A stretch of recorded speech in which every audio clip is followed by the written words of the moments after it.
आदाब नाज़रीन, इस्तकबाल है। आप देख रहे हैं प्राइम डिबेट। मैं हूं आपके साथ अबू हुरैरा। आम इंतखाबात की मुहिम अपने शबाब पर है।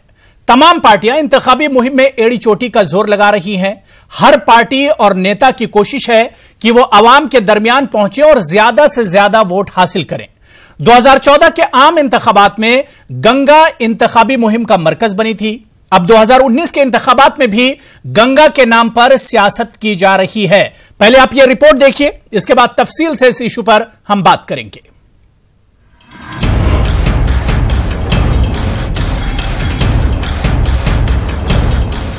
कांग्रेस जनरल सेक्रेटरी प्रियंका गांधी अपने मुनफरिद स्टाइल के लिए जानी जाती है। सियासत में कदम रखने के बाद प्रियंका गांधी मीडिया की खूब तवज्जो हासिल कर रही हैं।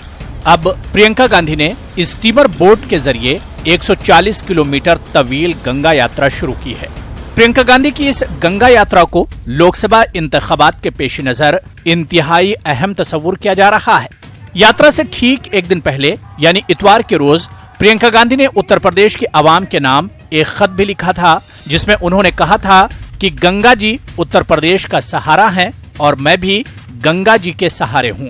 गंगा जी के सहारे ही आप लोगों के बीच आऊंगी। प्रियंका गांधी गंगा यात्रा के जरिए रास्ते में पड़ने वाले गांव के लोगों से मुलाकात कर उनके मसाइल जानने की कोशिश कर रही हैं। प्रियंका गांधी के इस कदम पर बीजेपी और एसपी-बीएसपी इत्तेहाद का मिला जुला रद्द अमल सामने आया है। प्रियंका गांधी गंगा यात्रा के जरिए आवाम तक पहुंच रही हैं। मुख्तलिफ पड़ाव पर प्रियंका बोट से उतरकर मकामी लोगों से उनके मसाइल जानने की कोशिश कर रही हैं। प्रियंका ने अपनी इस यात्रा के दौरान कुछ लोगों से मुलाकात में कहा कि हक मांगने वालों को हुकूमत दबाने की कोशिश करती है। लायानी इश्यूज में आवाम को उलझाया जा रहा है। आज नौजवान और किसान परेशान हैं। आवाम की आवाज नहीं सुनी जा रही, इसलिए सबको मिलकर आगे बढ़ना होगा। इसके साथ ही उन्होंने ये भी कहा कि आप अपने वोट को कमतर मत समझिए, तरक्की के लिए वोट कीजिए और बेरोजगारी दूर करने के लिए वोट कीजिए। प्रियंका गांधी का यह कदम अपने आप में बीजेपी और साथ ही साथ एसपी-बीएसपी इत्तेहाद के लिए चौंकाने वाला है। लेकिन सवाल यही उठता है कि प्रियंका गांधी का यह कदम वोटों में कितना तब्दील हो पाएगा। क्या प्रियंका गंगा यात्रा से यूपी में कांग्रेस के नाव पार लगा पाएंगी, ये देखना अहम होगा। Bureau report, news 18 Urdu. तो जाहिर सी बात है कि अब कांग्रेस से भगवान भरोसे है। जिस तरह से प्रियंका गांधी ने एक मुनफरिद कदम उठाया है और पानी के रास्ते इंतखाबी मुहिम चला रही हैं, लेकिन बड़ा सवाल यही उठता है कि गंगा यात्रा से क्या कांग्रेस की नैया पार लगेगी यूपी में, यह देखना बहुत दिलचस्प और बहुत अहम होगा। इसी पर हम बात करेंगे। कुछ खास मेहमान मेरे साथ जुड़े हुए हैं। मेरे साथ पंखुड़ी पाठक जो कि स्पोक्स पर्सन है कांग्रेस की, फिलहाल मेरे साथ वो जुड़ी हुई हैं। कुछ देर में कुछ और खास मेहमान मेरे साथ जुड़ेंगे। जैसे जैसे पैनलिस्ट मेरे साथ जुड़ेंगे आपसे मैं उनका तारुफ कराऊंगा। लेकिन पंखुड़ी पाठक, आपका बहुत इस्तकबाल और वेलकम करते हैं न्यूज़ 18 उर्दू में। सबसे पहले, क्या भगवान भरोसे इस बार कांग्रेस है जिस तरह से गंगा का सहारा लिया जा रहा है? पंखुड़ी पाठक।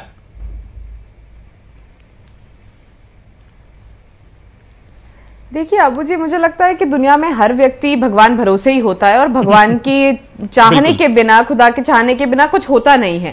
तो जहां तक गंगा की बात है, गंगा का मुझे लगता है कि भगवान से संबंध नहीं, लेकिन हमारी जो संस्कृति है और हम लोगों की जो एक विरासत है, जो हमारी गंगा जमुनी तहजीब है, उससे एक बहुत बड़ा नाता गंगा का हमेशा रहा है और उसी तहजीब को आगे बढ़ाते। क्योंकि अगर आप ये यात्रा देखेंगे तो इसमें जो एक उत्तर प्रदेश की एक हम लोगों की मिली जुली जो विरासत है, उसकी आपको इसमें झलकियां दिखेंगी। क्योंकि अब प्रियंका जी जैसे जैसे अलग अलग जगहों पे जा रही हैं, तो वो मंदिर भी जा रही हैं, वो दरगाह भी जा रही हैं, वो महिलाओं से भी मिल रही हैं, वो छात्रों से भी मिल रही हैं और जितने भी लोग उनके संपर्क में आ रहे हैं उनसे चर्चा कर रही हैं, उनकी परेशानियां जानने की कोशिश कर रही हैं। और मेरे ख्याल से धर्म या भगवान या खुदा से जोड़ के ना देखा जाए। पंखुड़ी जी, मेरे ख्याल से इससे भी बड़ा जो कदम प्रियंका जी का होगा वो ये कि 2014 से जिस इशू को लेकर बीजेपी बड़े बड़े दावे कर रही थी, उसकी असलियत भी अब सामने लाई जाएगी। गंगा सफाई या इस तरह के बहुत से इशू जो गंगा से जुड़े हुए हैं। जी एकदम, बिल्कुल आप सही कह रहे हैं। और आज जैसे पहली जो उनकी मुलाकात रही वो छात्रों और नौजवानों से रही, तो छात्रों ने कई मुद्दे उनके सामने रखे और छात्रों का कहना था कि जो रोजगार का मुद्दा है वो हमारे लिए बहुत बड़ा मुद्दा है, क्योंकि पढ़ लिख कर भी जो नौकरी नहीं मिल पा रही और जिस तरह के वायदे किए गए थे कि साल में 2 करोड़ रोजगार दिया जाएगा, आज आप देखिए कि रोजगार मिलना तो दूर, रोजगार छिन गए हैं। जो हमारे उत्तर प्रदेश में आप देखेंगे बहुत सारी ऐसी पुश्तैनी जो कलाएं चली आ रही हैं, चाहे हमारे बुनकर हैं, चाहे हमारे जो मेटल का, ब्रास का काम करने वाले लोग हैं, जो एक ट्रेडिशनल जो हम लोगों की जो कारखाने चले आ रहे थे, जो पुराने जो काम चले आ रहे थे, ये सब जो नोटबंदी हुई और इस सब के कारण जिस तरह से उनपे एक बहुत बड़ा उनको नुकसान हुआ, तो ये बहुत बड़े मुद्दे हैं। और प्रियंका जी जानने की कोशिश कर रही हैं, क्योंकि मोदी जी तो सिर्फ मन की बात करते हैं, लेकिन जनता के मन की बात को जानने का अगर कोई प्रयास कर रहा है तो वो प्रियंका जी, और मुझे लगता है बहुत सराहनीय प्रयास है, क्योंकि लोकतंत्र एक तरफा नहीं हो सकता कि हम अपनी बात बोल दे और सामने की बात ना सुने। ठीक है, मेरे साथ कुछ और खास मेहमान डिबेट में इस वक्त जुड़ गए हैं, बहुत जल्दी लोगों की बात सुन रही हैं। बिल्कुल पंखुड़ी, मेरे साथ कुछ और खास मेहमान जुड़ गए हैं। तस्लीम रहमानी साहब जो कि मुस्लिम स्कॉलर हैं और मुल्क की पॉलिटिक्स पर बहुत गहरी उनकी नजर है, वो भी मेरे साथ जुड़ गए हैं। अमीर हैदर जैदी साहब सीपीआई लीडर हैं, वो भी मेरे साथ जुड़े हुए हैं। डॉक्टर शाहिद अख्तर साहब नेशनल कन्वीनर हैं मुस्लिम राष्ट्रीय मंच के, वो भी मेरे साथ जुड़े हुए हैं। कुछ देर में बीजेपी और समाजवादी पार्टी के स्पोक्स पर्सन भी मेरे साथ जुड़ेंगे। जो पैनलिस्ट मेरे साथ जुड़े हैं सभी का बहुत इस्तकबाल और वेलकम करते हैं। तस्लीम रहमानी साहब, प्रियंका गांधी अब बोट के जरिए एक तरह से सियासत करने के लिए निकली हैं, क्या आपको लगता है कि डूबते को बोट का सहारा या कांग्रेस को गंगा यात्रा से कितना फायदा होगा?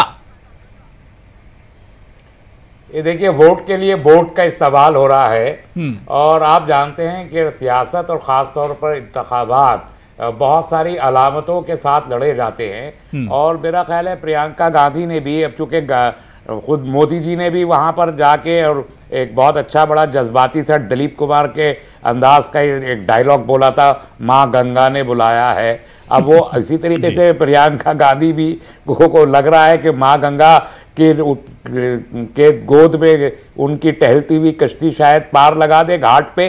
तो एक सिंबल है, उसका इस्तेमाल किया जा रहा है और जाहिर है कि वो भी कुछ ना कुछ तो अपील करेंगी ही। ऐसा तो नहीं है कि वो जाएंगी और इन सिंबल्स का इस्तेमाल करेंगी और जीरो पे आउट हो जाएंगी, ऐसा मुझे लगता नहीं है। इम्पैक्ट लेकिन तस्लीम रहमानी साहब, ये भी बड़ा दिलचस्प है कि जिस इशू को बीजेपी ने 2014 में उठाया था, 5 साल लगातार उस पर सियासत करती रही, उसकी सफाई के नाम पर, उसके मेंटेनेंस के नाम पर, उसकी देखभाल के नाम पर, उसी एजेंडे को उचक लिया कांग्रेस ने। यह भी बहुत दिलचस्प है। देखिए, ये एजेंडा नहीं है, मैं इसे एजेंडा इसलिए नहीं मानता कि मोदी जी ने जब गंगा की बात की थी और कहा कि मुझे गंगा ने बुलाया, और उसके बाद पूरी मिनिस्ट्री गंगा की रही है, हजारों करोड़ रुपए का, मुझे एग्जैक्ट फिगर याद नहीं कितना एलोकेशन हुआ, लेकिन जो अभी करंट रिपोर्ट्स आई हैं, पिछले महीने जो रिपोर्ट्स आई हैं, गंगा में जितना पिछले 3 साल में पोल्यूशन बढ़ा है, एनवायरमेंट जो उसके अंदर वेस्ट गया है, इंडस्ट्रियल वेस्ट, वो इससे पहले कभी गया नहीं। तो गंगा साफ होने की बजाय और गंदी होती चली जा रही है। तो ये गंगा का सिर्फ एक पॉलिटिकल यूटिलिटी है, गंगा कोई मामूली नदी नहीं है। गंगा को भारत के लोगों ने देवी इसलिए माना है कि बहुत बड़े कई स्टेट्स का इरिगेशन गंगा के जरिए होता है और उसके पानी की जो क्वालिटी है वो best quality available in India है। जो पॉल्यूट हो रहे तो उसकी बहुत ही कॉमर्शियल वैल्यू भी है, रिलीजियस वैल्यू भी है, कल्चरल वैल्यू भी है। कई तहजीबें गंगा के किनारे पली बड़ी हैं, उन सबको सामने रख के गंगा की अहमियत होती है। और फिर गंगा चूंकि वो इतनी अहम है इसलिए उसको पॉलिटिकल सिंबल के तौर पर अडॉप्ट किया बीजेपी ने और अडॉप्ट करके छोड़ दिया। आज अगर आप पूछे वहां के लोगों से कि कौन सा गांव अडॉप्ट किया था प्रधानमंत्री जी ने, तो बता नहीं पाएंगे। शायद प्रधानमंत्री को खुद भी याद नहीं होगा कि उन्होंने कौन सा गांव अडॉप्ट किया। उसकी रिपोर्ट भी आ गई कि वहां कोई डेवलपमेंट का काम नहीं हुआ। तो पॉलिटिक्स में ये वादे करना और फिर उनको झुटला देना, ये इतनी बड़ी खराब एक हरकत हो गई है। अब आप उसे महसूस लेकिन मेरा सवाल ये है कि कांग्रेस अब उसी इशू पर आज अगर बिल्कुल तस्लीम रहमानी साहब सीट पे लड़ना चाहते हैं तो उसकी बड़ी वजह यह है कि वो जानते हैं कि वहां बिल्कुल वो हार जाएंगे इस बार। बिल्कुल, जिस इशू को 2014 में बीजेपी ने उठाया था उसी इशू पर कांग्रेस आगे बढ़ रही। मैं इस पर और बात करूंगा तस्लीम रहमानी साहब आपसे। मेरे साथ इस वक्त संजीव मिश्रा जी जो कि स्पोक्स पर्सन है बीजेपी के जुड़ चुके हैं। संजीव मिश्रा जी, आपका भी बहुत इस्तकबाल, वेलकम न्यूज़ 18 उर्दू में। आपसे ये रिएक्शन ले लेता हूं कि गंगा यात्रा पर प्रियंका गांधी जी निकली हैं, जो इशू 2014 में आप लोगों का था, जिस इशू पर आप लोग पिछले 5 साल में पूरी एक तरह से सियासत करते रहे, अब कांग्रेस उसी इशू को लेकर आगे बढ़ रही है। संजीव जी। नहीं अबू भाई, मुझे नहीं लगता कि कांग्रेस उस स्थिति में है। कांग्रेस की तो बहुत साफ सी बात है, जिस तरीके की प्रियंका जी का आज शो है, वो एक तरीके से देखा जाए तो बिल्कुल मैं समझता हूं कि एक पिकनिक मनाने के तौर पे आई हैं। अब वो वहां पर गई, वहां पर हनुमान जी के मंदिर गई, गंगा जी उनको याद रही। नहीं संजीव जी, देखिए आप लोग करें तो पूजा अर्चना, कांग्रेस वही करे तो पिकनिक। मुझे लगता है कि उनको वहां भी संजीव मिश्रा, पीएम मोदी करें, अमित शाह जी करें तो वो पूजा अर्चना, और प्रियंका या राहुल गांधी करें तो वो पिकनिक आप लोगों को नजर आती है। तो उसका आधार है ना मेरे पास, उसका आधार है कि जब चुनाव आता है तभी ये लोग आते हैं, और उसके बाद तो ये स्विट्जरलैंड या ये चले जाते हैं बाहर विदेशों में। मैं इसलिए कह रहा हूं कि पिकनिक मनाने के तौर पर आए, अपने दादा को भी नहीं अगर याद रखा तो मुझे लगता है कि ये संस्कार हिंदुस्तान के नहीं है। मोदी जी ने 5 साल में 67 कंट्रीज विजिट किया है and more than 300 crore rupees spend किए हैं 5 साल में, और गंगा जी को कुछ नहीं मिला। ये बात तो अब रिकॉर्ड पे मौजूद है, तो ये बात आपके ऊपर ज्यादा सही साबित होती है दूसरों के मुकाबले में। मोदी जी ने भारत का नाम विश्व के किस पटल पर रख दिया, ये भी तो देखना होगा। आज वो वाशिंगटन रिपोर्ट पड़ोसी देश थे, वाशिंगटन पोस्ट की रिपोर्ट आई है, हम लोगों को चिढ़ाते थे, उनके घर में घुस करके भी तो मारने का काम किया। वाशिंगटन रिपोर्ट की भी रिपोर्ट, वाशिंगटन पोस्ट की रिपोर्ट भी आई है। मोदी जी ने जो काम किया है, ठीक है, देखिए मैं इंटरनेशनली जो कंट्री का जो विजिट किया है, ठीक है, शाहिद अख्तर साहब मैं आऊंगा, तस्लीम रहमानी साहब मैं आपके पास भी आऊंगा। संजीव मिश्रा जी, पहले नहीं हुआ था कभी ये। संजीव मिश्रा जी, जल्दी से आप अपनी बात पूरी कर लीजिए। भाई एक लोग बात रखे तो उनकी बात का जवाब देने में मजा आएगा। ठीक है, मैं यही मैं सारे जितने पैनलिस्ट हैं मैं सबसे यही कह रहा हूं कि एक बात रख लें, और बहुत मुख्तसर में बात रखिए। संजीव मिश्रा जी, अब प्रियंका गांधी नमामि गंगे या इस तरह का जो प्रोजेक्ट है जिस पर पिछले 5 साल से सरकार काम कर रही है, उसका पोल खोलेंगी?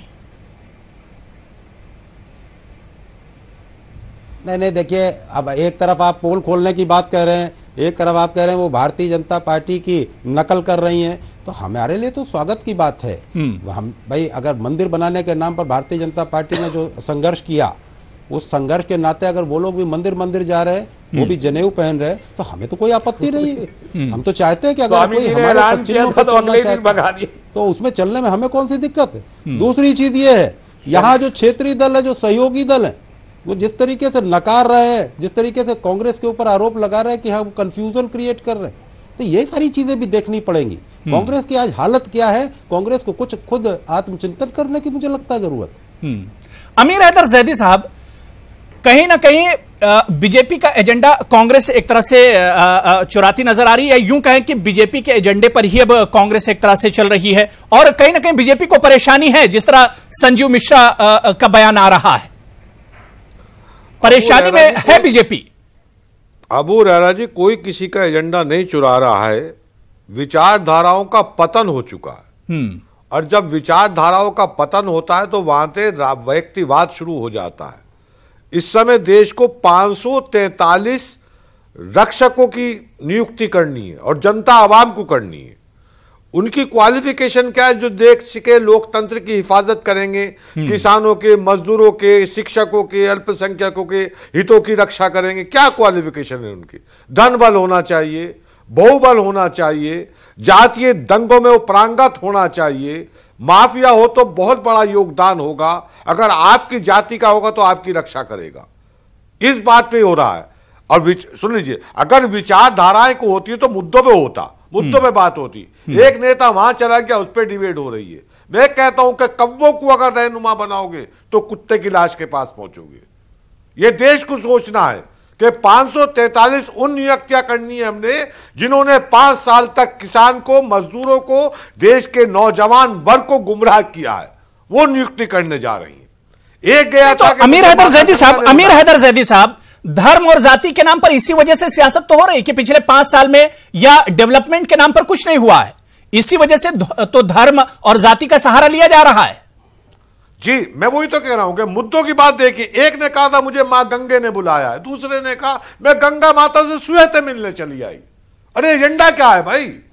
एक कहता है कि मैंने अंदर घुस के मारा, लेकिन कहना चाहिए वही चीन जब हाफिज सईद का साथ देता है तो चीन को नहीं कहते कि चीन को भी अंदर घुस के मारेंगे, मैं भी डंडा लेके साथ चल देता चेतक में बैठ के, अगर ये चीन के अंदर घुस के मारते तो। लेकिन एजेंडे वो नहीं है, देश को गुमराह करने की बात है। देश को ये सोचना है कि ये 543 सीटों पे जो नियुक्ति करनी है ये देश के युवा वर्ग को करनी है, किसान को करनी, मजदूर को करनी है। उसे देखना है कि 5 साल तक सड़कों के ऊपर कौन आंदोलन कर रहा था, कौन इस लोकतंत्र के लिए लड़ रहा था, या कौन अब बंदरबाट कर रहा है। बिल्कुल जाहिर सी बात है कि अब 5 साल का हिसाब भी देना होगा और अवाम को इस वक्त चूकना नहीं चाहिए। शाहिद अख्तर साहब, क्या आपको नहीं लगता है कि गंगा में बोट यात्रा से एक साथ कई निशाने प्रियंका गांधी साधेंगी?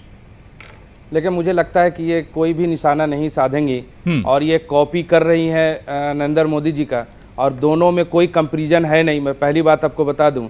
दूसरी बात ये स्पष्ट है कि पूरे जो आवाम जो है शाहिद साहब देखिए डिसाइड कर चुकी है कि किसकी सरकार अभी आएगी, और जो पिछली सरकार ने जो काम किया है वो स्पष्ट नीति के साथ काम किया। अभी बात कर रहे थे कि इंटरनेशनली जो इतने कंट्री में घूमे हैं, आपको मैं अचीवमेंट बता दूं कि खास करके मुस्लिम कंट्री का जो ऑर्गेनाइजेशन होता है वहां पर भी पाकिस्तान के ने वहां पे नहीं गए और वहां पे सपोर्ट वहां पर मिला ओआईसी में। और वहां पर देखिए बात करने बहुत लोग करेंगे, लेकिन बात को देश को कहां ले जा रहे हैं। आप किनकी बात आप करते हैं?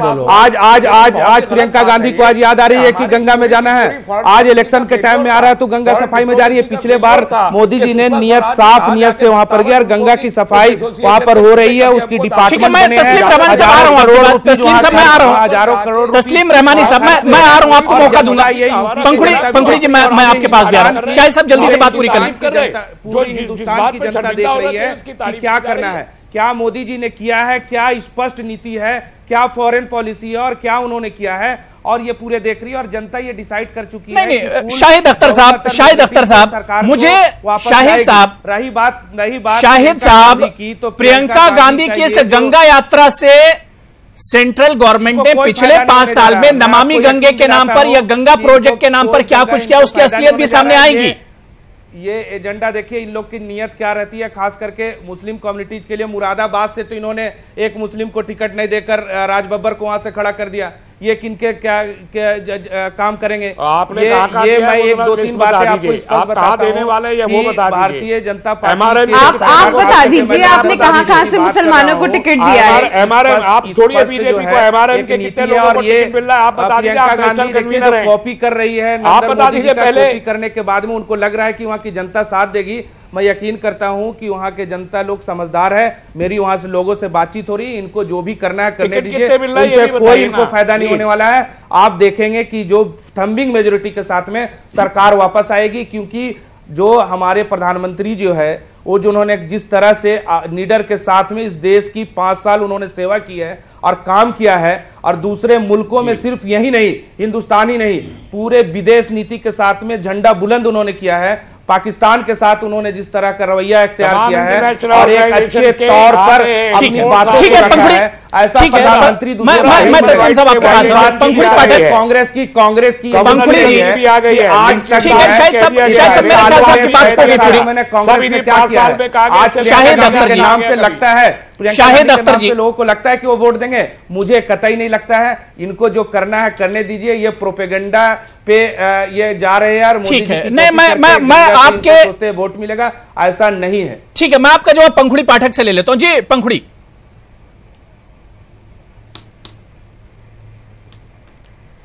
देखिए, पहले मैं शाहिद जी की बात का जवाब देती हूँ। वो एक सीट उठा के मुरादाबाद की बात कर रहे हैं कि कांग्रेस ने टिकट नहीं दिया एक मुसलमान कैंडिडेट को, लेकिन आप अपनी पार्टी का बता दीजिए कि कितने आपने विधायकी के टिकट दिए हैं, कितने सांसदी के टिकट दिए हैं, कितने आपने मंत्री बनाए हैं। और आप तो पूरा जो लोकतांत्रिक जो पूरी वो सिस्टम है उसी से आप मुसलमान जो समाज है उनको बाहर कर देना चाहते हैं। आप चाहते हैं उनका किसी भी तरह का कोई रिप्रेजेंटेशन ही ना हो, मुसलमान कोई भी नेता आगे ना आ सके, बात ना रख सके। और आपकी जो पूरी राजनीति है देखिए अच्छी तरह से मुझे लगता है पूरा देश, चाहे किसी भी तरफ कोई किसी भी पार्टी में विश्वास रखता है, सब जानते हैं कि भाजपा और आप लोग जो राजनीति करते हैं वो मुसलमानों के नाम पे डराने की करते हैं, वो पाकिस्तान के नाम पे डराने की करते हैं, वो मुसलमानों पे हमला करने की करते हैं।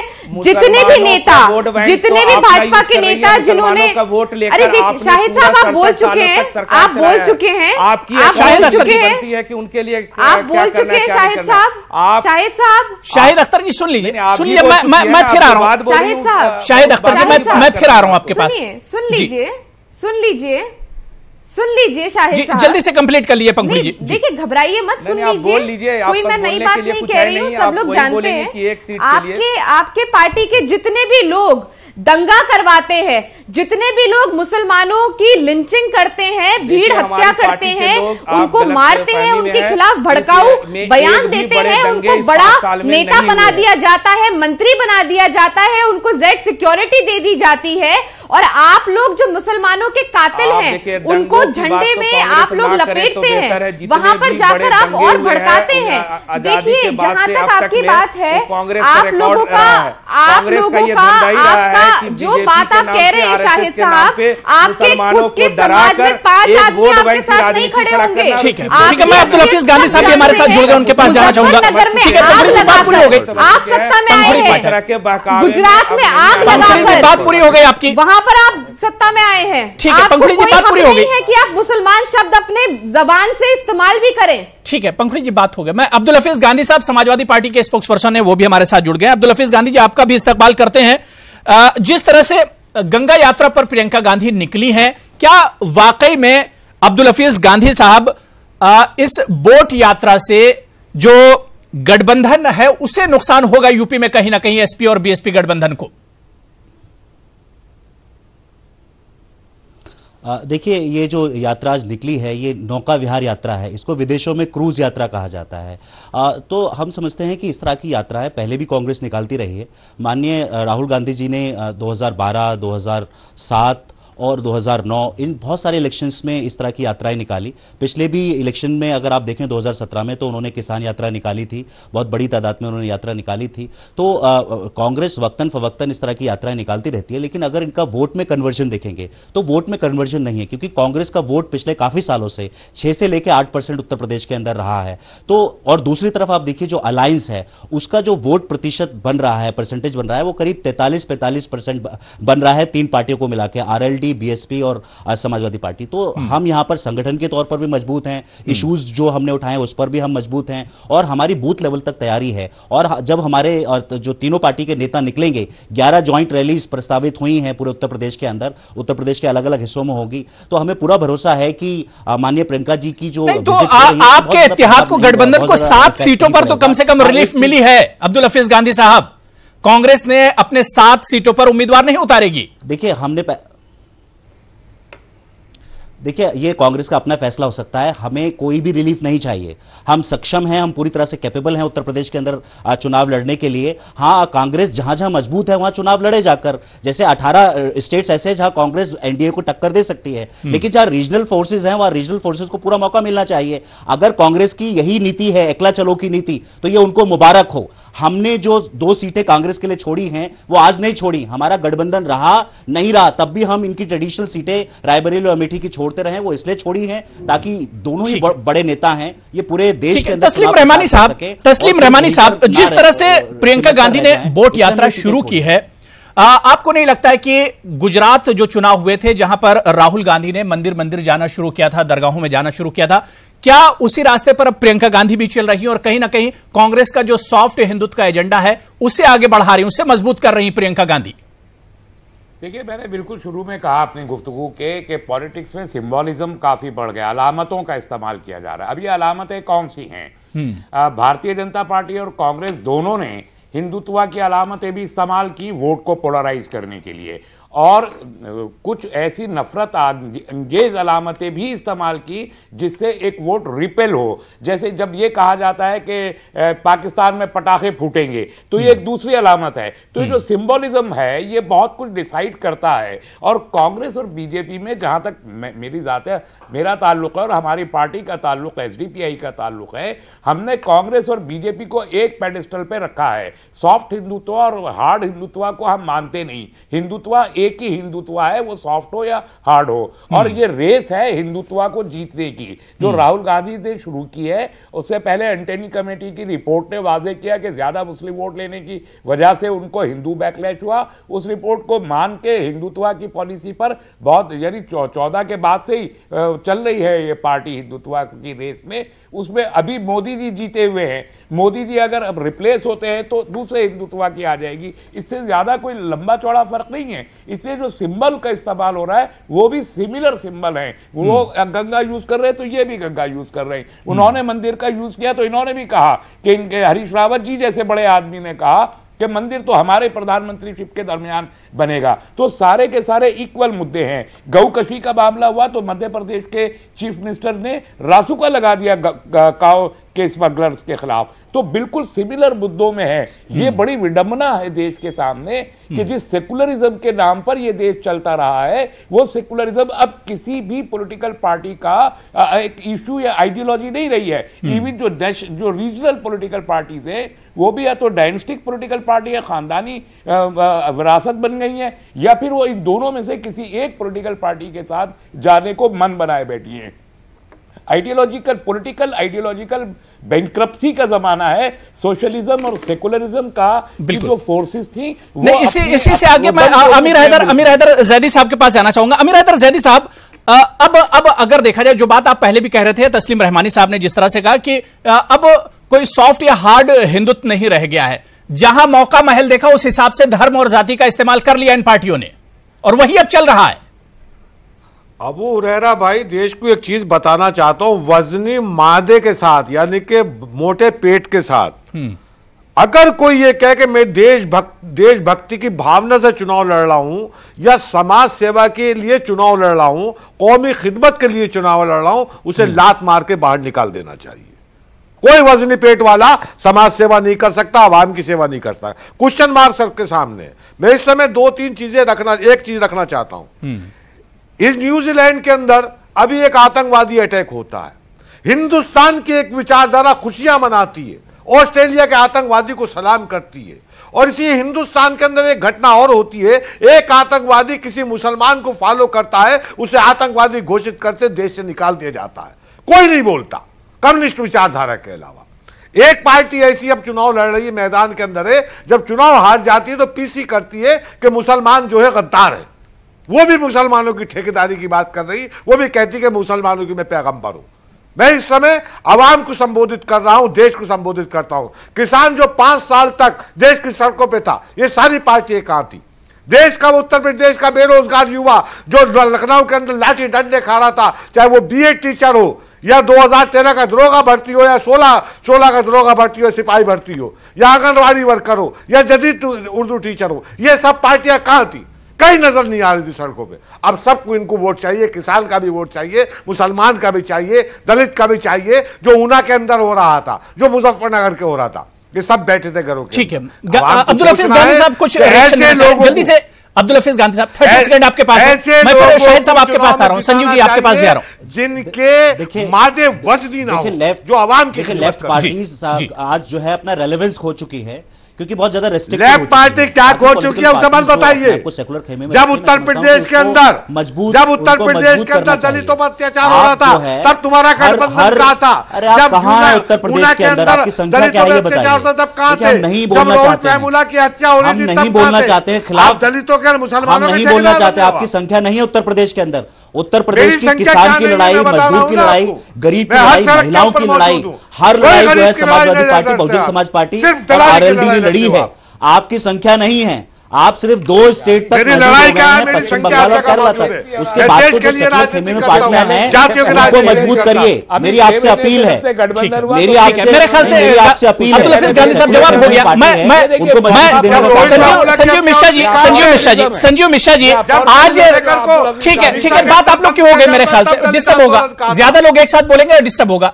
अमीर जैदी साहब बात मेरे ख्याल से हो गई। संजीव मिश्रा जी, आज प्रियंका गांधी ने आज जब बोट यात्रा शुरू की उस वक्त उन्होंने कहा कि मैं अब तक बाहर नहीं आई थी, सियासत में नहीं आई थी, लेकिन मुल्क संकट में है, देश संकट में है, इस वजह से मुझे निकलना पड़ा। आज देखिए अबू भाई, एक चीज बहुत साफ है, वो क्या कहना चाह रही थी और क्या कह रही हैं, ये बड़ी विडंबना है। उन्होंने कहा वहां कि देश खतरे में है, लेकिन उनको कहना चाहिए था कि उनकी पार्टी खतरे में है, उनका परिवार खतरे में है, उनका भाई खतरे में है, उनका पति खतरे में है और उनकी संपत्ति भी खतरे में है। सच्चाई ये है, और इसको वो देश को खतरे में डालने के बजाय उन्हें अगर इन बातों को रखना चाहिए था। मुझे लगता है कि देश की समझ में आता कि हाँ भाई, ये लोग खतरे में हैं क्योंकि इन्होंने गलत काम किए थे। अब आ जाइए समाजवादी पार्टी के ऊपर। समाजवादी पार्टी के साथी बहुत देर से बहुत बड़ी बड़ी बातें कह रहे हैं। समाजवादी पार्टी को तो सोचना चाहिए कि अभी लोकदल से गठबंधन कर रहे थे और क्या कह रहे थे आप कि कांग्रेस हमारे गठबंधन में शामिल है। आज 3 दिन 4 दिन हो गए, केवल मायावती का स्टेटमेंट क्या आता है, अखिलेश यादव के बयान बदल जाते हैं, चेंज हो जाते हैं। इतनी गफलत में है आप, इतने भ्रमित हैं आप कर क्या रहे हैं? 5 साल आपने सरकार चलाई, मुसलमानों को आरक्षण देने की बात करने वाले जो अपने मैनिफेस्टो में 2012 में आपने कहा था कि मुसलमानों को आरक्षण देंगे, समाजवादी पार्टी देगी। 5 साल सरकार चलाती है, किन मुसलमानों को आरक्षण दे दिया आपने हाई स्कूल के बच्चों से कहा कि टैबलेट देंगे। 5 साल की सरकार चलती है, एक टैबलेट नहीं दे पाया आपने। 5 साल में एक उद्योग उत्तर प्रदेश में नहीं लगाया और उसके बाद आप इस तरीके की बातें कह रहे हैं। मैं शाहिद अख्तर साहब, अरे ठेकेदार, ठीक है संजीव शर्मा जी, धोखा दिया संजीव शर्मा जी, ठीक है, बात आपकी हो गई। मैंने जो सवाल किया था आप उससे भटक रहे हैं। मैं शाहिद अख्तर साहब, शब्द भी अपने जबान पे नहीं लाना। तस्लीम रहमानी साहब मैं आ रहा हूँ, तस्लीम रहमानी साहब मैं आ रहा हूँ। देखिए डिबेट के बाहर मत जाइए आप लोग। संजीव शर्मा जी बात हो गई आपकी। संजीव शर्मा जी ट्वीट करने की हिम्मत नहीं दिखा सका। ठीक है तस्लीम साहब, मेरे ख्याल से बात हो गई। तस्लीम साहब का नाम लेने के लिए आप तैयार? ठीक है तस्लीम रहमानी साहब बोल रहे हैं। मुझे लगता है शाहिद अख्तर साहब के पास में जाऊंगा। शाहिद अख्तर साहब, की कौन सी फसल बोई है आपने? नहीं ठीक है, बात पूरी हो गई। तस्लीम रहमानी साहब सुन लीजिए, थोड़ा सा सुन लीजिए। ट्वीट कहा है, ठीक है। शाहिद अख्तर साहब मेरा एक सवाल ले लीजिए। शाहिद अख्तर साहद न्यूजीलैंड में जो घटना घटी है, शाहिद अख्तर साहब, देखिए न्यूजीलैंड की चर्चा नहीं हो रही, न्यूजीलैंड की चर्चा नहीं हो रही है। शाहिद अख्तर साहब, प्रधानमंत्री ने ये स्पष्ट कहा है, देखिए खास करके देखिए शाहिद अख्तर साहब, न्यूजीलैंड की चर्चा नहीं हो रही है। शाहिद अख्तर साहब मेरा सवाल ले लिया, डिबेट पर आ जाइए। शाहिद अख्तर साहब सवाल ये उठ रहा है, प्रियंका गांधी ने जो कदम उठाया है, गंगा यात्रा कर रही है, क्या इसे वो वोट बैंक में तब्दील कर पाएंगी, वोटरों को खींच पाएंगी? मुझे नहीं लगता है। जिस तरह से राहुल गांधी इतने मंदिर गए, उनका कोई तो इस तरह से असर हुआ नहीं। और इस तरह से अगर तो छत्तीसगढ़ कैसे जीत गए थे? कर रही हैं, छत्तीसगढ़, राजस्थान, मध्य प्रदेश, कर्नाटक कैसे जीत गए थे? क्योंकि उनको अगर पुराने रिकॉर्ड जो जनता देखेगी, इनके घर वापसी हो गई, इनका तो शुद्धिकरण भी हो गया भाई साहब।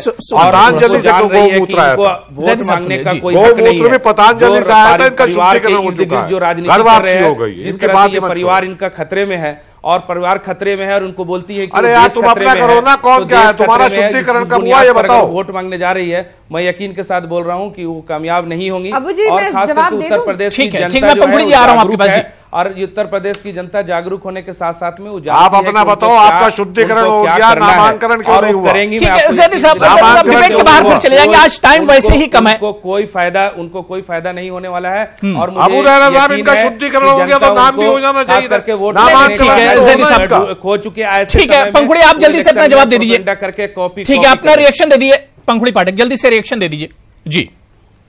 क्या जो कदम प्रियंका गांधी ने उठाया या गंगा यात्रा, क्या वाकई में इसे वोटों में बदल पाएंगी वो? जी देखिए, पहले वोट की बात हम बाद में करेंगे। पहले क्योंकि बार बार ये कह रहे हैं कि प्रियंका जी खतरे में है, उनका परिवार खतरे में। मैं थोड़ी इनकी याददाश्त दुरुस्त करना चाहूंगी कि 5 साल से आपकी सरकार थी और 5 साल आपकी सरकार में जिस तरह से आपने दुरुपयोग किया, चाहे इंटेलिजेंस का हो, चाहे सीबीआई का हो, और सीबीआई का ड्रामा तो पूरे देश ने देखा।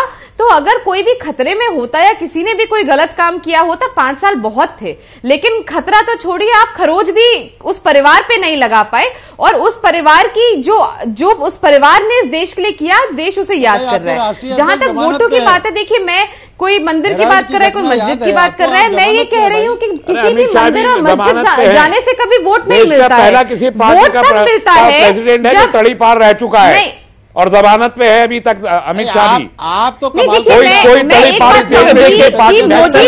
संजू मिश्रा जी बीच में आप लोग बोल रहे हैं, डिस्टर्ब हो जा रहा है, बहुत ज्यादा डिस्टर्ब हो रहा है। संजू जी मेरे पास लास्ट 2-3 मिनट और बचे हैं, मैं फिर आ रहा हूं। संजीव जी आपके पास आ रहा हूं, जवाब दीजिएगा। बात अबू जी आपने मुझे बात पूरी नहीं करनी। नहीं ठीक है पंखुड़ी जी, आप जल्दी से बात पूरी कर लीजिए।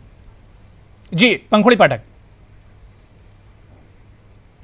जी मैं एक और खतरे की क्योंकि बात हो रही थी, मैं ये कह रही थी कि जो भी भाजपा के जो साथी हैं जो खतरे में है, भाजपा ने तो उन्हें देश से भगा दिया, चाहे उनके मेहुल भाई हो, चाहे उनके ललित भाई हो, चाहे नीरव भाई हो। तो खतरा किसको है, डर किसके मन में है, राफेल की फाइलें कौन गायब कर रहा है? खतरा आज देश देख रहा है। हम लोग बिल्कुल सामने से आकर पूरे कॉन्फिडेंस से फ्रंट फुट पे खेल रहे हैं और खतरे में जो ये सरकार है ये है क्योंकि इसका भ्रष्टाचार भी उजागर हो रहा है, इसकी विफलताएं भी उजागर हो रही हैं। ठीक है, मैं तस्लीम रहमानी साहब बहुत मुख्तसर में अगर मैं पूछूं, क्योंकि अगर कहा यह जा रहा है कि प्रियंका गांधी जिस तरह से सरगर्म हुई है, जिस तरह से प्रियंका गांधी की एंट्री पॉलिटिक्स में हुई है, ऐसे में अगर यूपी में कांग्रेस का फायदा होता है, तस्लीम रहमानी साहब क्या आपको नहीं लगता है कि एसपी बीएसपी को सीधा सीधा नुकसान होगा इसका? आज की तारीख में प्रियंका गांधी के वहां आने के बाद उनकी जो 2 सीटें कांग्रेस में है वो बढ़ के वो 7-8 सीट होने जा रही है, इसमें तो कोई दो राय नहीं है। बहुत बड़ा फायदा कि बिल्कुल कोई इनकलाबी तब्दीली आ जाएगी, इसके कोई आसार नहीं। मेरा सवाल तस्लीम रहमानी साहब सिर्फ इतना है कि अगर कांग्रेस का फायदा हो रहा है 2 से 7 सीटें जैसे आप बता रहे हैं, नुकसान किसका होगा? नहीं, नुकसान तो बीजेपी का ही होना है। वहां पर तो इन्होंने जो अर्थमेटिक लगाया था पिछले इलेक्शन में वो इस मर्तबा फेल होने जा रहा है। यानी 3 करोड़ वोट जिस पार्टी ने लिए उसका एक भी मेंबर पार्लियामेंट हाउस में नहीं था, इस बार वो रिवर्स होने जा रहा है। एक बहुत बड़ा नुकसान उत्तर प्रदेश संजीव मिश्रा जी यूपी में बीजेपी का नुकसान होगा। बड़े बड़े दावे अमित शाह और नरेंद्र मोदी जी कर रहे हैं, लेकिन प्रियंका गांधी के आने से बीजेपी का नुकसान होगा सीधे सीधे। अब आपने बड़े बड़े भविष्यवक्ताओं को भी मेरे साथ बैठा रखा है, ये सब भविष्यवाणियां कर रहे हैं, तो मुझे तो हंसी आती है कि किस आधार पे ये बातें कह रहे हैं। कांग्रेस है कहा, क्षेत्रीय दल आधार बहुत है हमारे पास, नहीं फिर आधार 2 सीटें दी, उसके बावजूद भी ये कह दिया। सुन लीजिए, सुनो बीच में मत बोलो, अब थोड़ा रुको भाई। मैं आपकी उम्र का तकाजा करके 10 सेकंड आपके पास। संजीव मिश्रा जल्दी समझ लो, लाखों लोग हैं तो बहुत साफ सी बात है, भारतीय जनता पार्टी प्रचंड बहुमत से फिर देश में सरकार बनाने जा रही है। अब चाहे आप इतने छोटे दल है आपस में तयतोड़ कर ले, किसको किससे लड़ाई लड़नी है, लेकिन कोई पाएगा नहीं। मोदी जी ने जो काम किया, जाहिर सी बात है कि वो किस करवट बैठेगा ये तो मई में ही पता चलेगा, लेकिन इस गंगा यात्रा से कांग्रेस को फायदा होगा या नहीं, प्रियंका गांधी वोटरों को अपनी जानिब खींच पाएंगे नहीं, यह भी देखना बहुत दिलचस्प होगा। बहुत बहुत शुक्रिया पंखुड़ी पाठक जी मेरे साथ जुड़ने के लिए, तस्लीम रहमानी साहब, डॉक्टर शाहिद अख्तर साहब, अमीर हैदर जैदी जी, संजीव मिश्रा जी और अब्दुल हफीज गांधी जी, सभी का बहुत बहुत शुक्रिया प्राइम डिबेट में जुड़ने के लिए। आदाब।